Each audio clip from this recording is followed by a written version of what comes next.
Tere õhtupoolikut, Taavi Jakobson minu nimi. Ja tõepoolest räägin sellest, mis siis ehitusregistris on toimumas ja mu fookus on siin, kui eelnevad ettekanded olid üsna laiad, siis ma tõmban just fookuse kitsamaks tagasi, et kui rääkida sellest suurest laiast e-ehituse platvormist, siis ma räägin nendest asjadest, mida traditsiooniliselt seotakse valdavalt ehitisregistriga. Ja nagu ikka, alustades pihta sellest, et miks me neid asju teeme, mis me teeme, siin täna on paljudes slaididest läbi jooksnud see tootlikkuse suurendamine 3 korda, aga ühelt poolt see tootlikkuse suurendamine on küll tajutav, mida me selle all mõtleme, aga teiselt poolt see tähendab seda, et igaüks meist kulutab oma aega vähem tühjale tööle ja nagu me teame, aeg on taastumatu ressurss, nii et kui me oleme siin teinud oma projektide tasuvusarvutusi, siis jah, raha on üks asi, loomulikult on vaja vaadata, et projektides sisse pandud raha ennast tagasi teenib, aga minu jaoks enda jaoks on olulisem see, et igaüks meist kulutaks vähem aega tühjale tööle, mida saavad teha masinad või osaliselt, mida ei ole üldse vaja teha. Kui me hakkame nüüd pihta andmebaasist või menetlussüsteemist, ehitusregister on need mõlemad, siis andmetest rääkides tihtipeale, kui andmed on kuskil andmebaasis olemas, siis on sellest meile vähe rõõmu, et andmed esiteks muidugi peavad olema korrektsed, andmete korrektsust on võimalik erineval viisil mõõta, aga sama oluline kui nende korrektsus on see, et nad on käideldavad, ehk nad on kättesaadavad sellisel kujul, nagu need tarvis on, ja et andmed on kooskasutatavad või ristkasutatavad. Näiteks on ehitusregister praegusel hetkel üsnagi tekstibaasiline, kui tahta vaadata kaardipilti, siis on vaja minna üsna mitme sammu sügavusele. Nüüd uus ehitusregister saab olema selline, et seal on kaart ikkagi erinevatel lehtedel suhteliselt palju jookseb kaasa, kuna ehitusinfo on ruumiline informatsioon ja siis seda on mõtet ka ruumilisena kuvada. Seda sama pilti on võimalik vaadata siis ka 3D vormis, või siis liikuda edasi, et kui me räägime traditsiooniliste aruannete juurde, praegu on olema statistika.ehr.ee, kus on võimalik vaadata statistilisi andmeid ehitiste kui menetluste kohta. Uues ehitusregistris saab olema see infoportaal eraldi välja toodud menüüsse, mis ühendab siis statistikaportaali ja avaandmed. Ja erinevuseks on siis see, et me toome lisaks sellele, et on võimalik vaadata neid andmete koondvaateid, on võimalik alla laadida endale ka nende koondvaadet aluseks olevad andmed. Või siis, kui liigume edasi, andmed, üks asi on see, et me võime aruannetena vaadata, aga päris oluline on vaadata ka seda, et kuidas need andmed igapäevaelus või igapäevastes protsessides välja paistavad. Et praegu see on üks näide siis ristkasutusest, et ehituslubade ja lubade menetlejad kulutavad väga palju oma ajast erinevate inimeste pädevuse kontrollile. Pädevused on samamoodi riiklikes registrites, MTR-is, kutseregistris ja nii edasi. On väga kurb, kui inimesed kulutavad oma aega selleks, et nad vaatavad ehitusregistris asju, MTR-is asju, kutseregistris, samal ajal kui me võiksime need andmed kõik kokku tõmmata ehitusregistrisse, et siin on üks vaade sellest, et kuidas siis MTR-i andmed tulevad üle ehitusregistrisse ja lõpuni liikudes veel selles valdkonnas, et ehitusregister aastast 2016, kui ta hakkas olema elektroonilise menetluskeskkonnana töös, siis ta natukene unustas selle poole ära, et ikkagi ehitis on see keskne objekt, mis meil on, ehk siis inimesel on võimalik vaadata informatsiooni oma ehitiste kohta, et nii kodanikul kui siis, ma ei tea, jutt võib olla mõnest kinnisvarafondist, jutt võib olla kohalikust omavalitsusest, aga siiski sul on võimalik võtta endale ette kõik oma ehitised, vaadata nende kohta andmed või selles samas minu ehitised vaates on võimalik tuua välja ka mind huvitavad ehitised ja minuga seotud ehitised. Mind huvitavad ehitised võivad olla näiteks arhitekt võib panna oma portfoolio sinna välja ja vaadata, kuidas tema lapsukestel tulevases elus läheb või mis iganes põhjus seal võib olla, igal juhul on võimalik grupeerida andmeid siis ka ehitiste kaupa. Nüüd, nagu mainitud, andmed on ühe süsteemi üks pool, teine pool on protsessid. Protsesside puhul siin ka nii tänasel seminaril läbi jooksnud sõna lihtsus, kui ka muus olukorras, et ehitamine on keeruline süsteem ja infosüsteem peab tegema kogu seda menetlust seal ehituse ümber lihtsamaks. ladusamaks, ehk siis meil ei tohiks olla tõrkeid ja läbipaistvamaks. Et meil on ka üks probleem, mis ehitusregistriga tihti on see, et kogu see infovoog, mis kaasneb loamenetlusega, ei ole lihtsalt jälgitav. Oluline on see, et nüüd me tõstame see läbipaistvust uute arendustega. Nii pentsikult, kui see kõlab järgmine L-tähega sõna seaduslikkus või legaalsus, võiks ju öeldada, et riiklik süsteem täidab täpselt ehitisseadustikku, täidab haldusmenetlusseadust. Aga kui me nüüd selle praeguse ehitusregistri lahti võtsime, siis on mõningaid asju, kus on ka selles valdkonnas võimalik parandusi teha. Selle juurde ma tulen hiljem. Ja oluline on ka nüüd see, et ikkagi mida saab arvuti teha, tehku arvuti, mida saab inimene teha, tehku inimene. Ehk siis mida digitaalsemaks me informatsiooniga läheme, mida kvaliteetsemaks informatsioon läheb, seda rohkem on võimalik protsesse automatiseerida, ehk seda rohkem on võimalik panna masinad tegema neid kõige nürimaid samme inimese eest, mille peale inimese aja kulutamine oleks lubamatu kuni kuritegu. See protsess iseenesest on kahte pidi, et mida digitaalsemaks lähevad andmed, seda rohkem on võimalik tegevusi automatiseerida. Positiivne pool on see, et kui protsessid on õigesti üles ehitatud, siis nende protsesside tulemusena valmivad ka või koguneb ka üha rohkem kvaliteetseid digiandmeid. Nii, aga mida see siis tähendab? Üks pool on see, et näiteks kõikide menetluste üleval saab olema ajajoon, kus on ilusasti näha, mis hetkel kodanik esitas ehitusloa taotluse näiteks, mis hetkel võeti see menetlusse, mis hetkel ta läks tagasi märkuste lahendamiseks, millal on ta olnud kooskõlastuste saamisel ja nii edasi ja nii edasi. Ehk siis kogu see protsess on kõigi osapoolte ees ilusasti nähtav. Järgmine siin üks vorm, iseenesest lihtne asi või õigemini seal on päris palju asju, mida ehitisregistris on iseenesest sellega, et Eesti on tõmmanud selle lubade menetlusi elektrooniliseks, sellega on tehtud väga suur samm ära, aga kohati on jäänud see, et maraton on peaaegu lõpuni joostud ja enne viimast kilomeetrit, ehk siis see, et kuidas need protsessid teha kasutajale lihtsaks, on jäänud pooleli. See on üks nendest näidetest, et näiteks sisemise kooskõlastuse ringid on jäänud lahendamata või õigemini, et tegelikult sellist mõistet nagu sisemine kooskõlastus üldse ei ole, aga sisemisi kommentaare, et näiteks kohalik omavalitsus saab oma töötajate vahel saata laiali arvamuse avaldamiseks mingisuguse menetluse või samamoodi Päästeamet või ükskõik missugune kooskõlastaja. Et samamoodi see protsess on praegu olnud poolelt ära lahendatud, nüüd me toome selle uues ehitusloa menetluses lõpuni ära. Või üks probleemistik või probleemide hulk, mis on ehitusregistriga olnud, uue ehitusregistriga olnud algusest peale seotud, ehk siis failide nimetamine, kogu see keerukus failide üleslaadimisega. Nüüd, kui meil tuleme uue ehitusloa protsessiga selle menetlusega välja, siis üks see probleem ehk kuidas muutuda failidega ringi käimine lihtsamaks on ka seal lahendatud. Kusjuures tihtipeale ongi meil küsimused on üles seatud see, et kuidas me failide nimetamise lihtsamaks teeme või kuidas me faili nimedega seotud probleemid ära kaotame. Me lähendasime selle natuke teistmoodi, et küsimus ei ole tegelikult faili nimes. Või faili nimes on ka küsimus, kuna me oleme selle ise probleemiks tõstnud. Tegelikult on faili nimi ju vahend meil informatsiooni kättesaamiseks, mis failiga tegemist on. Ja seda infot on meil vaja selleks, et otsida erinevat informatsioone, faile ka struktureerida ja paremini inimestele kättesaadavaks teha. Nii et tegelikult kui me hakkaksime lahendama ainult faili nimetamise probleemi, siis meil jääks terve hulk muid võimalusi kasutamata.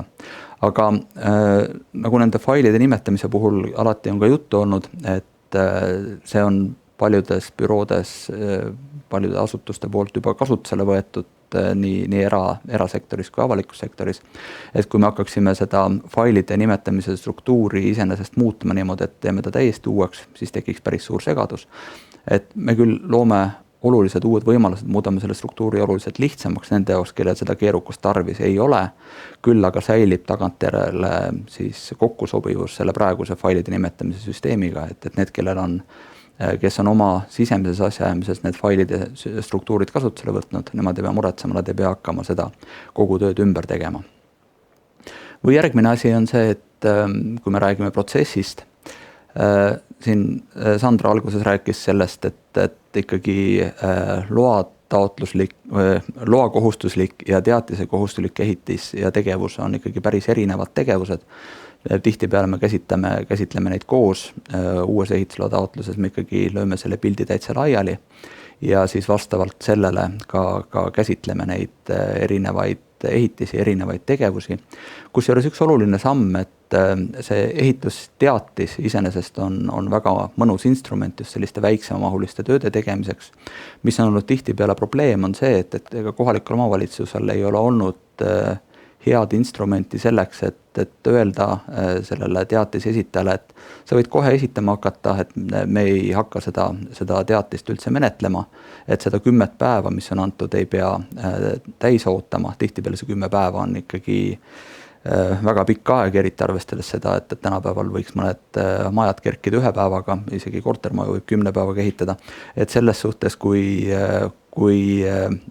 kogu ehitusprotsess pikeneb 2 korda sellepärast, et ei ole õiguskindlust, oleks see väga kurb. Nii et sellepärast on juurde toodud ka selline mõiste, nagu on kohalikul omavalitsusel või menetlejal on võimalik öelda, et ta ei anna välja haldusakti, annab otsuse, et haldusakti välja ei anta. Et selline praegune seadustik võimaldab meil siis negatiivset pidi anda positiivse otsuse ka kohe esimesel päeval, kui on vaja mingisugune menetlus kiiremalt läbi viia.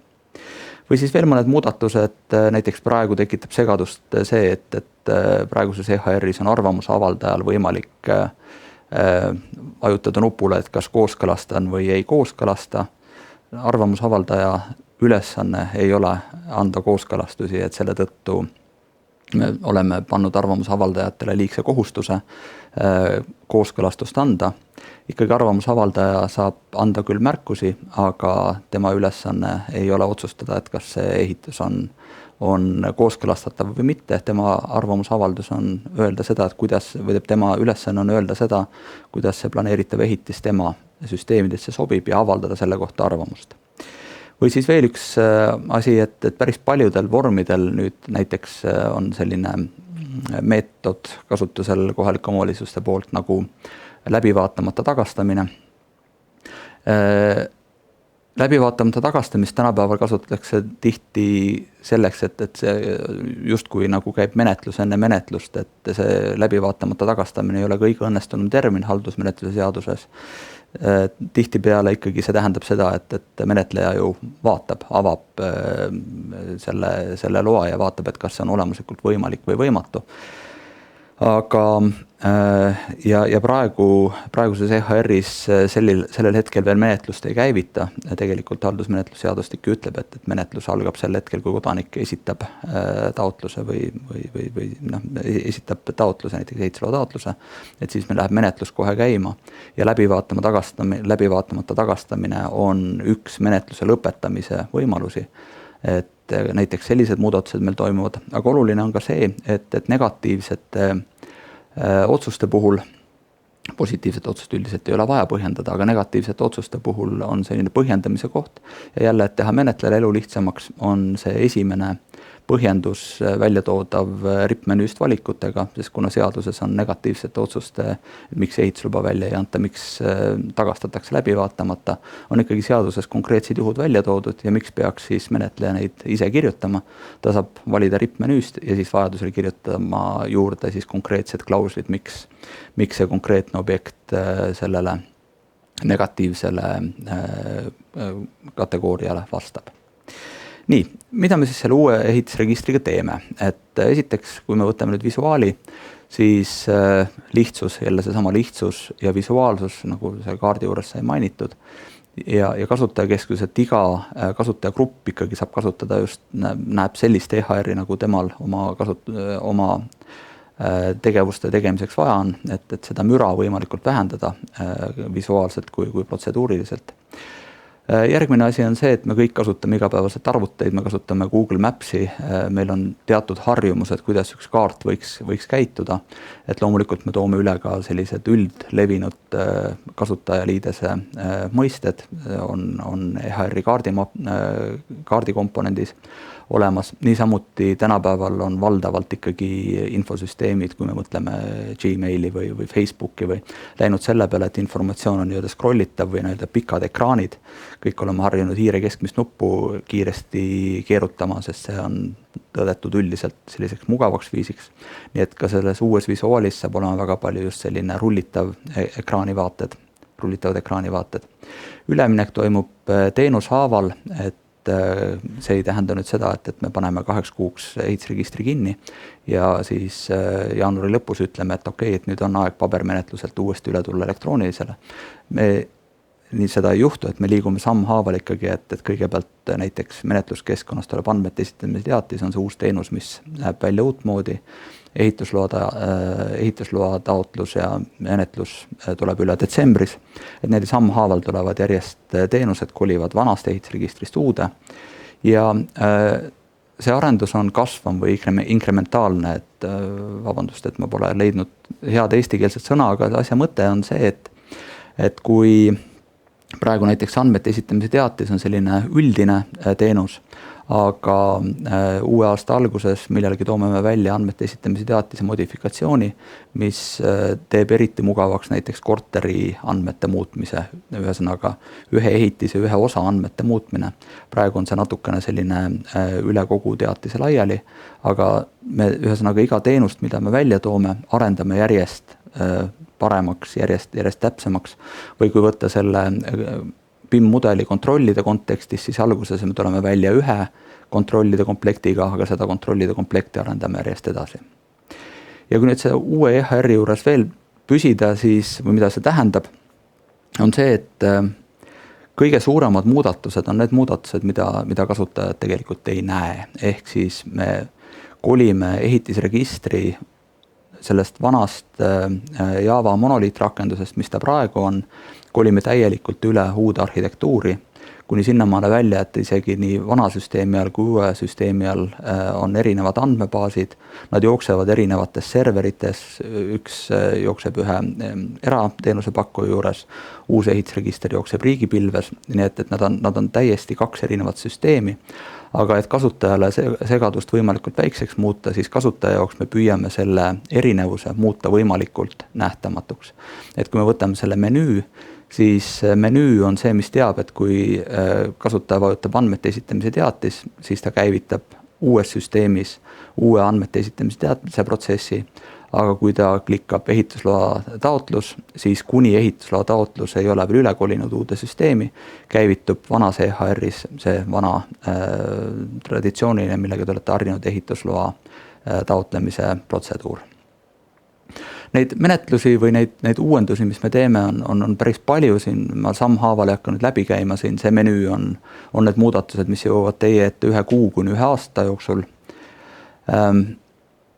Vast võib-olla energiamärgised on see, mis ma praegu siin räägiks lähemalt üle, et just kui välja tuua selle digitaliseerimise võlu, et jälle kui me muudame andmed digitaalseks ja muudame andmed kokku sobivaks, ehk siis need andmete 2 väga olulist omadust, siis see võimalus automatiseerimiseks muutub väga suureks, et praegusel hetkel nii naljakas kui see ka pole, nii energiamärgised kui ehitusload on ju mõlemad ehitusregistris ühes süsteemis, aga kui vaadata neid andmeid, mida me kogume energiamärgiste juurde ja need andmeid, mida me kogume ehitise juurde või ehitusloa taotluse juures näiteks, need andmed on sarnased, kuid mitte samad.